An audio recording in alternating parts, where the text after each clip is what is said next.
आता मी कामोठ्यामध्ये बघतोय भावी नगरसेवक भरपूर भरपूर बॅनर चालू झाले. तर मी पण कधी कधी संभ्रमात होतो. अरे हे माणूस तर मी कधी बघितलाच नाही, तो माणूस कधी मी बघितलाच नाही, ही महिला मी कधी बघितलीच नाही, हे आले कुठून? तर तुम्हाला एक उदाहरण सांगतो मी. मला त्या दिवशी एक महिलेचा फोन आला, दादा लवकर या माझ्या आईला पॅरलेस झालाय, ॲम्ब्युलन्स वाले काही येत नाही. मी माझ्या कार्यकर्त्यांना सांगितलं, पहिले गाडी फॉर्च्युनर घेऊन जा, ॲम्ब्युलन्सची वाट बघू नका. एक तर म्हणजे शेवटी गणित आहेत ना ही सगळी, म्हणजे महायुतीमध्ये खरोखरच युती होते काय त्याच्यावर आहे. त्याच्यामध्ये तुम्हाला अशी खात्री आहे का की बाबा खरोखरच जरी म्हणजे कितीही सीट मिळाले त्याच्यामध्ये तुम्ही आहात असं दिसतंय का तुम्हाला? जेव्हा येईल ना ती मैदानात तेव्हा सगळ्यांना समजेल, अरे तसा सुनील गवारी आहे तशी त्याची मिसेस आहे. जर युती महायुती झाली नाही तर आम्ही शिवसेना म्हणून वेगळी लढणारच. नमस्कार, मी सागर राजे, प्रभात पर्व न्यूजवर आपलं सर्वांचं स्वागत करतो. पनवेल महानगरपालिका निवडणुकीच्या पार्श्वभूमीवर आज आपण शिवसेना कामोठा शहरप्रमुख सुनील गोवारी यांच्याशी संवाद साधणार आहोत. प्रभाग क्रमांक 12 अर्थात कामोठेमधील प्रभाग क्रमांक 12 मधून ते प्रबळ दावेदार आहेत. त्यांच्याशी आपण संवाद साधणार आहोत. साहेब स्वागत आपलं प्रभात पर्व न्यूज. जय महाराष्ट्र.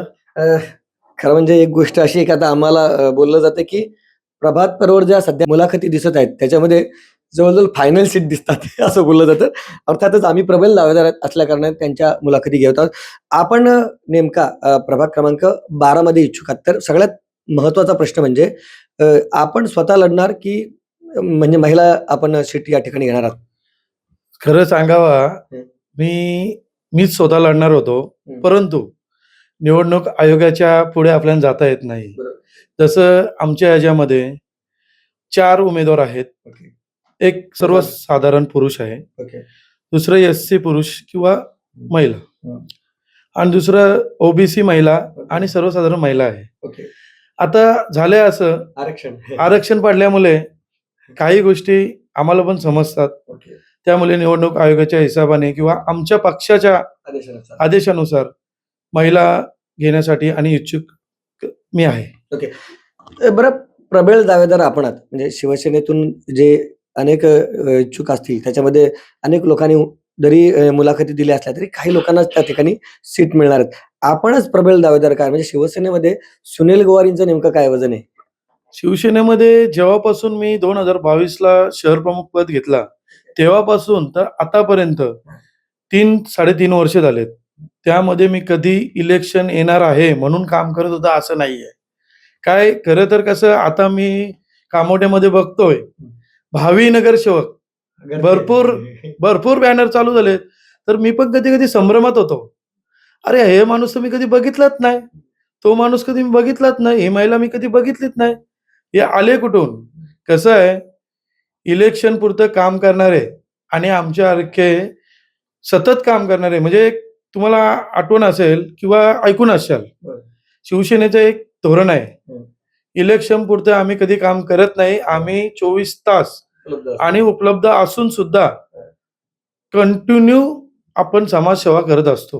80% राजकारण, सॉरी 80% समाजकारण आणि 20% राजकारण करतो. हे सर्वांना माहिती आहे आणि शिवसेनेचं ते धोरणच आहे. त्यामुळे प्रबल दावेदार म्हणजे काय आहे, मी आतापर्यंत माझ्याकडे जेवढ्या काही समस्या आहेत त्यांचा पूर्ण प्रयत्नशील, माझी इथून बसून फोनवरती नाही झाला तर मी सांगतो तू पुढे हो, मी आलोच, आणि तिथे जाऊन ती समस्या दूर करण्याचा पूर्ण प्रयत्न करतो. आतापर्यंत जर 100% माझ्याकडे आले असतील लोक तर 90% लोकांचा मी समाधानिक उत्तर आणि त्यांच्या समस्या सोडवलेल्या आहे. म्हणजे एकतर म्हणजे दानशूर म्हणून देखील आपल्याकडे पाहिलं जातं, अनेकांच्या आर्थिक अडचणी देखील सोडवल्या आहेत. म्हणजे या सगळ्याच अडचणीमध्ये आपण या ठिकाणी जर पुढे जात असाल तर तुम्हाला विश्वास आहे का या सगळ्या बलावरच लोक आपल्यासोबत आहेत? लोक 100%, कारण की लोक काय बघतात, हा माणूस कसा आहे. कधी रात्री 24 तास, आज मला कालची मी हिस्ट्री दाखवली, मला रात्री 3 वाजता फोन आलाय आणि तो 3 वाजता फोन मी उचललाय. म्हणजे मी काय करतो, कोणाची कधी समस्या येईल माहित नसते, पण ते समस्याला पूर्णपणे फोन चालूच कंटिन्यू. आणि मी उठून जातो रात्री, बायको मला विचारते, अहो कुठे झाले एवढ्या रात्री? मी माझ्या पाठी कोण आहे काय नाही हे रात्री न बघता गाडीला स्टार्टर मारतो आणि निघून जातो. त्या समस्या नक्की काय आणि त्याचा तोडगा काढून येतो. आता तुम्हाला एक उदाहरण सांगतो मी. मला त्या दिवशी एक महिलेचा फोन आला, दादा लवकर या माझ्या आईला पॅरलाइज झालाय, ॲम्ब्युलन्सवाले काही येत नाही. मी माझ्या कार्यकर्त्यांना सांगितलं, "पहिले गाडी फॉर्च्युनर घेऊन जा. मग ॲम्ब्युलन्सची वाट बघू नका." मग 4-5 मुलं पाठवले, आपले कार्यकर्ते सर्व गेले आणि त्या महिलेला घेऊन ॲम्ब्युलन्स न वाट बघता फॉर्च्युनरमध्ये घेऊन डॉक्टरकडे ॲडमिट केल्यानंतर पूर्ण प्रक्रिया झाल्यानंतर घरी आले. तो विश्वास माझ्यावरती आहे. बरं एक तर म्हणजे शेवटी गणित आहेत ना ही सगळी म्हणजे महायुतीमध्ये खरोखरच युती होतं का त्याच्यावर आहे. पण त्याच्यामध्ये तुम्हाला अशी खात्री आहे का, की बाबा खरोखरच जरी म्हणजे कितीही सीट मिळाले त्याच्यामध्ये तुम्ही आहात असं दिसतंय का तुम्हाला? 100% आहे. याचं कारण वरिष्ठांनी माझ्या कामाची पूर्ण दखल घेतलेली आहे आणि वरिष्ठांचा आग्रह डायरेक्ट का काही करा, कामोठ्यामध्ये सुनील गवारीला सीट द्यायचीच आहे. हा आमचा आग्रह आहे. पूर्णपणे मला खात्री आहे. माझ्या वरिष्ठांवर विश्वास आहे. माझ्या नावाचा त्यांनी सांगितलेला पण आहे आणि महायुतीवरती आणि प्रशांत दादावरती मला पूर्ण विश्वास आहे का त्या महायुतीमध्ये माझा नंबर 100% लावणार आहे. बरं एकतर म्हणजे कामोठ्याच्या जनतेने म्हणजे सुनील गोवारी किंवा त्यांची म्हणजे तुमची मिसेस प्रिया गोवारी यांनाच निवडून का द्यावं नेमका? काय खरं सांगावं ना, तर प्रिया माझी मिसेस ही राजकारणात कमी, हं. पण हं. सांस्कृतिक कार्यक्रम असो किंवा मी जे कार्यक्रम ठेवतो त्याच्यामध्ये हां. त्याच्यामध्ये सर्वांना चेहरा माहिती आहे आणि ती सक्रिय आहे तशी. परंतु काही मुलं लहान असल्यामुळे घरदार पण सांभाळणं आहे आणि तिचा ॲक्टिव्हपणा आहे तिच्याकडे.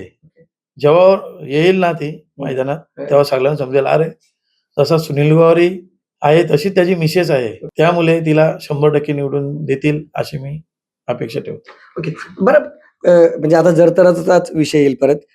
म्हणजे कर्मधर्म संयोगानं नाही जर फॉर्म्युला जुळला आणि अशा वेळी मग काय कराल? कारण इच्छुकांची संख्या तर खूप आहे. म्हणजे म्हणजे अगदी हे जे एवढे 20 प्रभाग आहेत, त्याच्यामध्ये शिवसेनेचे देखील कित्येक लोक आहेत. म्हणजे तुम्ही पाहिलंच असेल, की बाबा स्वतः प्रथमेश सोमन असतील, रामदास शेवाळे असतील, आपण असेल तिकडे.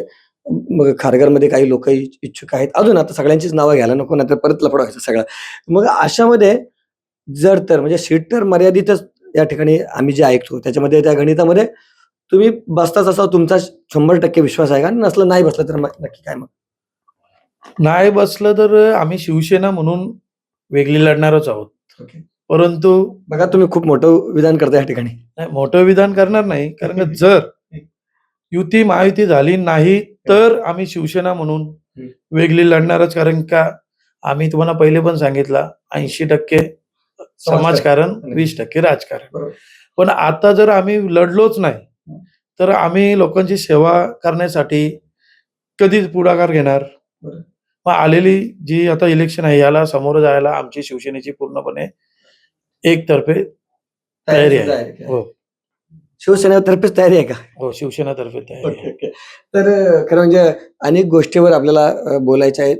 परंतु सध्या तरी आपण या सगळ्या महत्त्वाच्या मुद्द्यानंतर बोलल्यानंतर ज्यावेळी प्रत्यक्ष निवडणुकींचा म्हणजे धुरळा उडेल, प्रत्यक्ष च्या सभा सुरू होतील त्यावेळी अनेक मुद्द्यांवर आपण सविस्तर बोलू. सध्या आपण सुनील गोवारी यांची जी प्रतिक्रिया ऐकली किंवा यांची जी मुलाखत ऐकली आहे, तुम्हाला काय वाटतं त्याबाबतची तुमची प्रतिक्रिया अवश्य नोंदवा. व्हिडिओ जर्नलिस्ट यासिन खानसह सागर राजे, प्रभात पर्व न्यूज करता कामोठे. धन्यवाद.